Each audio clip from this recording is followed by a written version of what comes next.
Do you ever feel it? That fleeting, inexplicable sense that you're not alone? A shadow moving in your periphery, a breath against your skin when no one's there?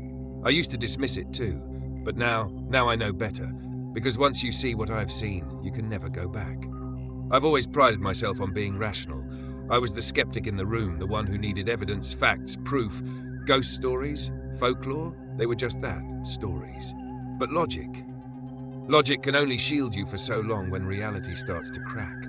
It began, as these things often do, with something small. A flicker of a light bulb, the faintest whisper in the silence of an empty house. I chalked it up to bad wiring, to my imagination. But denial is a luxury you lose the moment the darkness starts to notice you. I don't know exactly when I realized something was wrong. Maybe it was the night I woke up to the sound of my name being called from the hallway, a voice that sounded like mine but wasn't. Or perhaps it was the first time I felt it watching me, from the corners I couldn't bring myself to look at. They say the mind is our greatest strength, our sanctuary. But what happens when it betrays you? When it becomes the thing you fear the most? This is not a tale of triumph or of bravery. This is a confession, a story of how I ventured too far into the mind's darkest corners, and how I barely made it back. There's something about darkness, isn't there? It hides the truth, cloaks it in shadow, makes it easier to dismiss. But darkness isn't empty. It has weight, substance, and once it notices you, it clings to you, following you wherever you go. That's what happened to me. I didn't think much of it at first, the chills that ran down my spine, the way the shadows seemed to stretch toward me in the dim light. But looking back, I wonder if it started much earlier. If it had always been there, waiting for me to notice, waiting for me to let it in. They say curiosity killed the cat. But what they don't tell you is that curiosity doesn't kill quickly. It takes its time, weaving its way through your mind, unraveling everything you thought you knew, until all that's left is fear. This is my story. And I tell it not to warn you, but because I have no choice. Once the darkness takes hold, it demands to be shared.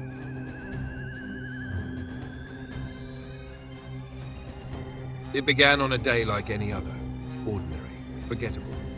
If I had known what was waiting for me, I might have stayed in bed. But then, life rarely gives you warnings about the moments that will unravel everything you thought you knew. I was cleaning out the attic that day, a task I'd put off for years. The air up there was thick with dust, every breath carrying the faint sting of mildew and time. Broken furniture, yellowed newspapers, forgotten relics of lives once lived. It was all as mundane as you'd expect, until I found it. It was buried under a pile of moth-eaten blankets, wrapped in brittle brown paper. At first glance, it looked like nothing more than an old journal, its leather cover cracked and worn. But as soon as my fingers touched it, a chill ran up my spine, sharp and electric, as if the book itself had been waiting for me. I hesitated. Something about it felt wrong. But curiosity is a powerful thing, isn't it?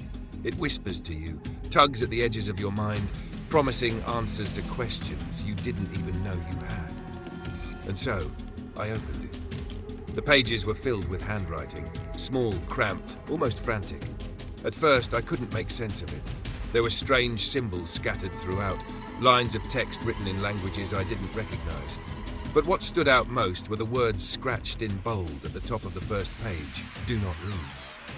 That should have been my cue to stop, to put the book back and walk away. But I didn't. Instead, I turned the page. And that's when I realized the words weren't just written, they were carved. Deep, jagged grooves etched into the paper, as if the writer's hand had been trembling with fear. At first, it didn't seem like much.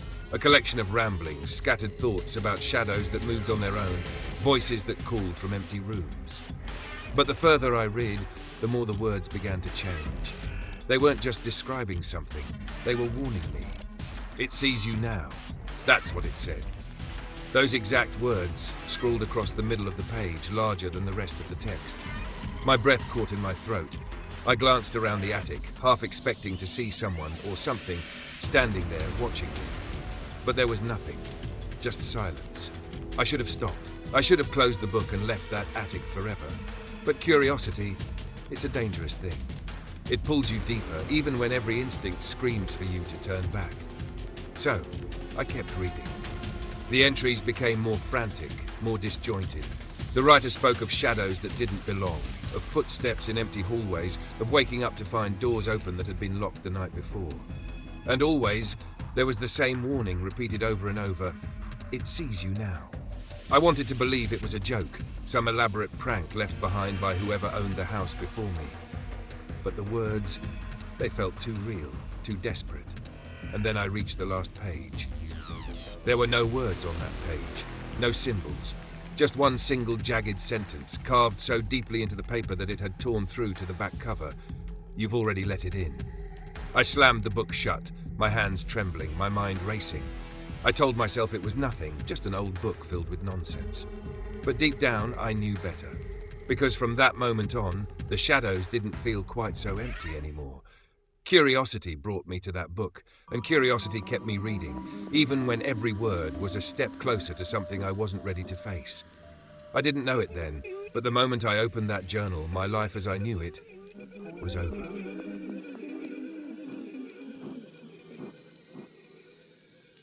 Have you ever felt like you weren't alone, even when you should have been? Like the air around you had changed, thickened with something you couldn't see but could somehow feel? That's where it began for me. Not with a bang, but with a whisper. I told myself it was just the house settling. Old beams shift, walls groan. It's natural. But that first night, as I lay in bed staring at the ceiling, I could swear I heard something more. It was faint, almost imperceptible, like the sound of someone murmuring just out of earshot. I convinced myself it was nothing. I had to, because what else could it have been? It wasn't long before the whispers turned into something else. Doors that I knew I'd closed were suddenly ajar. Items I'd left on the counter, keys, a mug, a pen, seemed to vanish, only to reappear in the strangest places. I found my coffee mug in the freezer one morning. My keys dangled from the chandelier the next. I laughed it off, called myself absent-minded.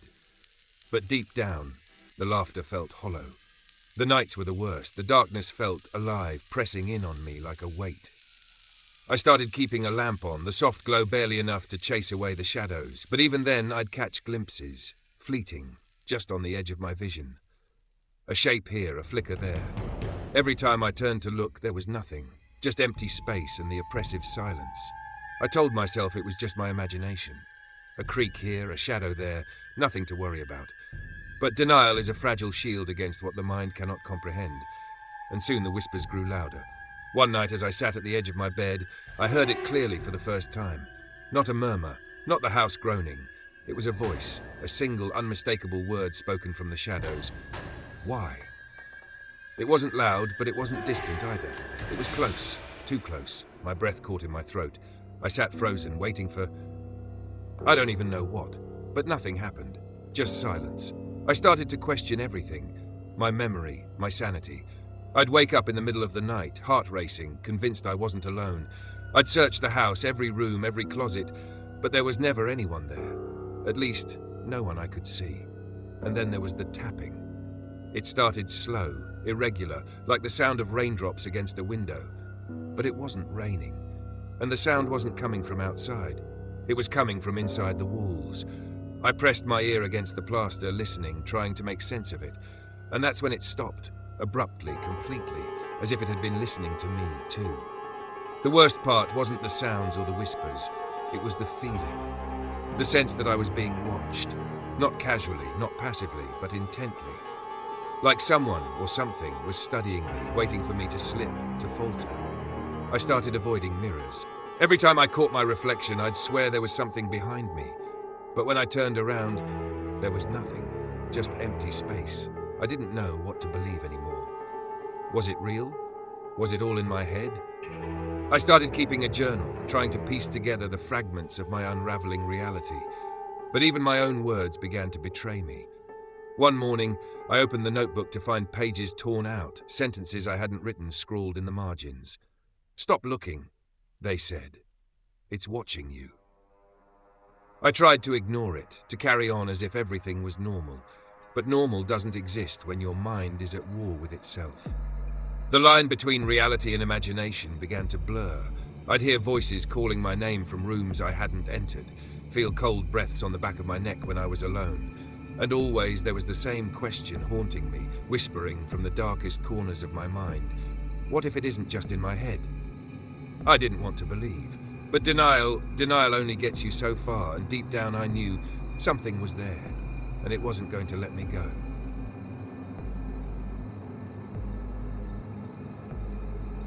Have you ever woken up from a nightmare and felt like the dream had followed you back? Like the line between sleep and reality had blurred, leaving you stranded somewhere in between. That's where I found myself, caught in a world that no longer felt like my own. It started with the dreams. They weren't just frightening, they were wrong. Twisted versions of familiar places, faces that almost looked like people I knew, but not quite. And the worst part? I'd wake up in the exact same place I'd been dreaming about, as if the nightmare had dragged me there in my sleep. My bedroom, my living room, even the street outside my house. But they weren't the same. They were off, distorted. And each time the details were more vivid, more real. Time became a blur. Hours slipped through my fingers like sand. I'd glance at the clock and see the hands spin faster than they should. Minutes felt like days, and days like minutes. I'd sit down in the evening, only to blink and find the sun rising. And yet, I could never remember how the hours had passed. It was as if my life was being rewritten in real time, page by page, without my consent. It wasn't just time that was slipping. The world around me began to warp. The walls of my home seemed to breathe, shifting and pulsing like something alive. Shadows stretched longer than they should, bending in ways that defied logic. I started hearing my own voice in the silence, whispers that came from nowhere and everywhere at once, repeating things I'd never said. "Why are you still here?" they asked. And worse, "Do you think you'll leave?" I tried to hold on to something, anything that felt real. I kept telling myself it was stress, exhaustion, maybe even some kind of sleep disorder. But then I started seeing it. At first, it was just a fleeting glimpse, a figure in the corner of my vision, gone before I could turn my head. But each time it stayed longer, watching, waiting. Its form was indistinct, shifting like smoke, but the eyes, those were clear. Two pinpoints of light that cut through the darkness, locking onto me like a predator watching its prey. The first time I saw it head-on, I froze. It was standing at the foot of my bed, its silhouette darker than the shadows around it. I couldn't move, couldn't scream. It just stood there, silent, unmoving, until I blinked, and it was gone. But the feeling it left behind, that suffocating weight in the air, it lingered. It always lingered. The dreams got worse. They weren't just distorted reflections anymore, they were invasions. I'd wake up with bruises I couldn't explain, scratches that hadn't been there before.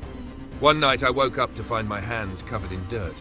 My nails were packed with soil and there were muddy footprints leading to my bed. But when I checked the locks on my doors, they were still bolted from the inside. How could I have left? And if I didn't, who or what had brought the dirt inside? The turning point came when I finally saw its face, or rather, the absence of one. It was like looking into a void, an empty expanse that pulled at the edges of my sanity. It leaned closer, its presence pressing down on me like a tidal wave. And then, for the first time, it spoke. Its voice wasn't a sound, it was a feeling, a vibration deep in my chest, like my soul was being scraped raw. And all it said was, "You see me now." That's when I realized it wasn't just haunting me, it was claiming me. My mind, my reality, my very existence. It was unraveling everything, piece by piece. And I couldn't stop it. How do you fight something that's already inside you? How do you escape when you're the one pulling yourself deeper? It wasn't just the nightmares anymore. My world was shifting, crumbling under the weight of something I couldn't name. And the worst part, I wasn't sure if it was all in my mind, or something far more real.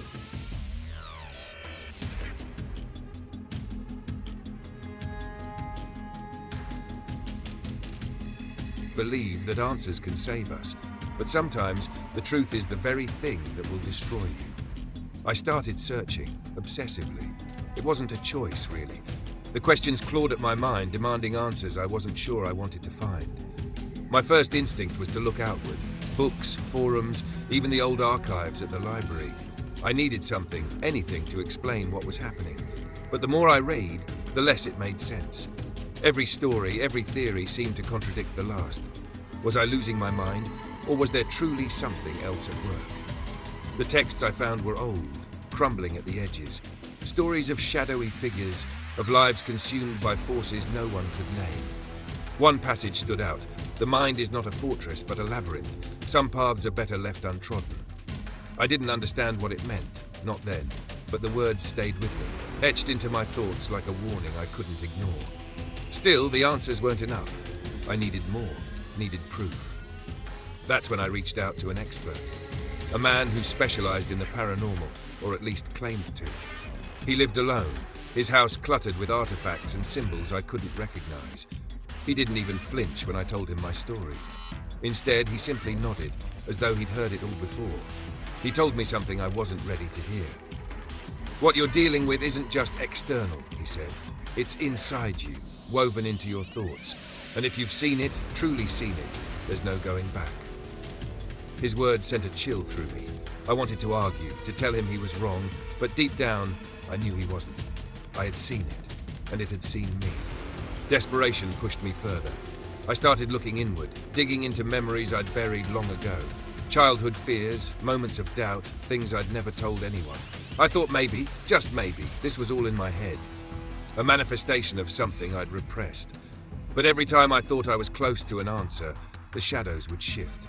They'd grow darker, more solid, as if mocking my attempts to understand. One night, I found myself standing in front of the mirror, staring into my own eyes. "Who are you?" I asked, though I wasn't sure who the question was for. And then, for the briefest moment, my reflection changed. It wasn't me staring back anymore, it was something else. Something wearing my face, but twisted, hollow. I stumbled back, and when I looked again, it was gone. But the image stayed, burned into my mind like a scar. That's when I realized the answers weren't going to save me. If anything, they were leading me deeper into the void. The books, the experts, even my own memories, they were pieces of a puzzle I wasn't meant to solve. And yet, I couldn't stop.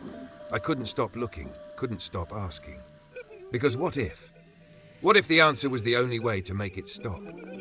I was desperate, clinging to any thread of hope, any explanation that could make sense of this chaos. But the answers I found only deepened the void. Every truth unraveled into more questions. Every step forward felt like falling deeper into a pit with no bottom. And as I sat there, surrounded by fragments of a world I no longer recognized, a terrible thought took hold. Maybe there was no answer. Maybe the darkness wasn't something to be understood, but something to be endured. Something to consume me, piece by piece, until there was nothing left.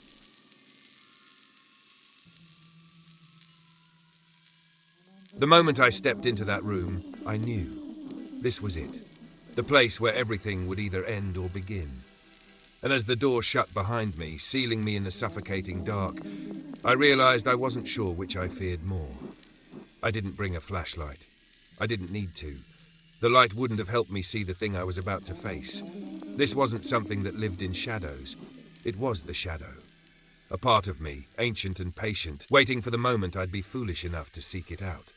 My pulse was a drumbeat in my ears, drowning out everything else. I tried to focus, tried to hold on to the fragments of logic I still had left. But logic had abandoned me long ago, replaced by a raw, primal instinct I barely understood. Survive. That's all my mind could scream. But how do you survive something that already knows every corner of your soul? It started in the corner of my vision, a flicker, so brief I almost convinced myself it wasn't there. But then it moved, slow, deliberate, closer with each passing second. I forced myself to look, my breath catching as I did. It wasn't a shape. It wasn't even human. It was wrong. An absence of light that somehow felt alive, pulsating like it was breathing. Who are you? The words left my mouth before I could stop them. A foolish question. I knew the answer before I even asked. It wasn't something outside of me. It wasn't a stranger. It was me. Or the version of me I'd spent my entire life running from. The one that knew every fear, every regret, every dark thought I'd ever buried. It didn't speak, not in words anyway, but I could feel it. Its presence filled the room, thick and oppressive, pressing against my skin, my mind, my soul. And then it showed me. Flashes of every moment I'd tried to forget, every mistake, every failure, every person I'd hurt. It wasn't just showing me, though. It was making me feel them, relive them. I wanted to scream, but no sound came out. I was drowning in myself. That's when I realized this wasn't a fight. I couldn't win. I couldn't even run. The only way out was through. So I stopped resisting. I let it in, let it consume me. The fear, the pain, the shame, it all became a part of me, like it had always been there, waiting. And in that moment, something shifted. The room grew silent, the shadows stilled. And I found myself standing face to face with myself. It wasn't monstrous anymore. It wasn't some unknowable entity. It was just me, fragile, broken, but whole in a way I'd never been before. And then, just as suddenly as it began, it was gone. The room was empty. The darkness had lifted. But I wasn't the same. I would never be the same. There's a moment when fear turns to acceptance, when you realize there's no running, no hiding. And in that moment, I found myself standing at the edge of something I never wanted to see. But now that I'd seen it, I couldn't look away. The mind's darkest corners are not just places, they're reflections. And once you face them, they become a part of you.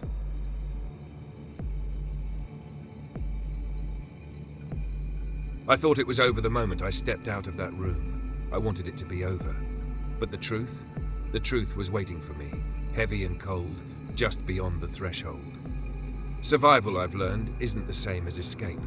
I walked out of that house and into a world that felt alien. The air, the sky, even the ground beneath my feet, it all seemed wrong. Not in a way you'd notice at first, but in that subtle, nagging way that makes your skin crawl. It was as if I had crossed some invisible boundary, a line that couldn't be uncrossed. I told myself to breathe, to focus, to ground myself in the familiar. But familiar things no longer brought comfort. My favorite chair felt stiff and cold. The walls of my home seemed closer than before, pressing in, suffocating. And the silence was the worst of it. At first, I blamed exhaustion. I mean, how could I not? Anyone would be shaken after what I'd seen, what I'd faced. I tried to sleep, but the shadows in my room seemed to move on their own, shifting, stretching, reaching. I tried to eat, but every bite tasted like ash. And then there was the mirror. It started small. A flicker of movement in my reflection that didn't match my own. A shadow passing behind me when I was home alone. At first, I thought it was my mind playing tricks, the remnants of fear refusing to let go. But the longer I stared, the more I realized it was staring back. That's when I began to question everything. Was it real? Or had my mind fractured under the weight of it all? Every creak of the floor, every gust of wind, every flicker of a light, they felt like messages, like whispers from something I couldn't see but knew was there.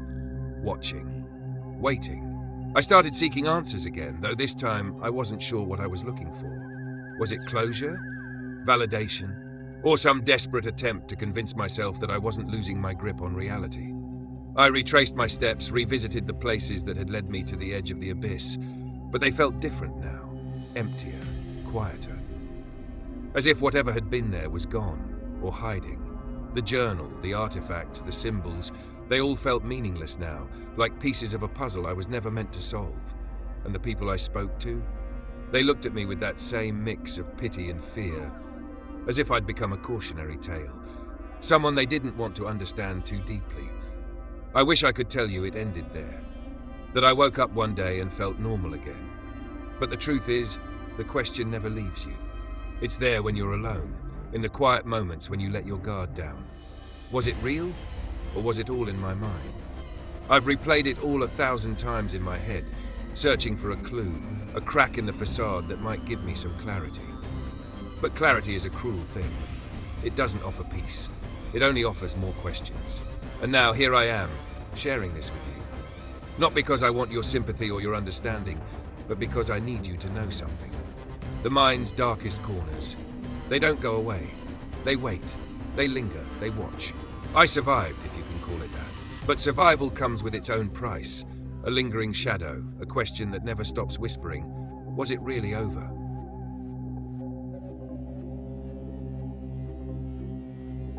If you're listening to this, I need you to hear me, to really listen. Because I've been where you think you want to go. And I promise you, some doors are not meant to be opened. I share this with you not as a story of survival, nor as a testament to courage. No, I speak these words because I've seen the cost of curiosity. And I know how little it takes for the mind to unravel. You think you're strong. You think your mind is your own, fortified by reason and logic. But the truth is, there are places in your mind you've never touched, places that don't obey your rules, and once you see them, once they see you, there's no going back. It began with a question for me, a simple what if. What if the whispers weren't just the wind? What if the shadows had something to say? And then, before I realized it, the whispers were everywhere, beneath my skin, behind my thoughts, luring me deeper into the unknown. They promise you answers, you know. They whisper truths you think you need to hear. But those truths, they're a trap. They're not for you to understand, not for you to know. And when you try to grasp them, they twist. They change. They consume. I thought I could resist. I thought I could confront it, name it, conquer it. But you can't fight what you can't see. You can't escape what's already inside you. And that's the cruelest part. The realization that the darkest corners of the mind aren't empty. They've been waiting, patiently. Even now, I feel it. The shadow that never leaves. It watches from the corners just out of sight, waiting for me to falter, to slip back into its grasp. And I know that one day I will. Because once you've touched the abyss, it never lets you go. You think this is a story, don't you? Something to scare you for a moment before you turn off the screen and go back to your life. But it's not a story. It's a warning. A plea. Don't go looking for answers in the places you were never meant to tread. Because some truths aren't meant to be uncovered. Some questions aren't meant to be asked. I wish I could tell you I've moved on, that I've rebuilt my life and left the darkness behind. But the truth is, it never leaves. It lingers in the quiet moments, in the spaces between thoughts. And sometimes when I close my eyes, I see it. Waiting, smiling, patient. So I leave you with this. The mind's darkest corners are not empty, and they are not safe. Do not venture there, not even in thought, because once you open that door, you may never truly return.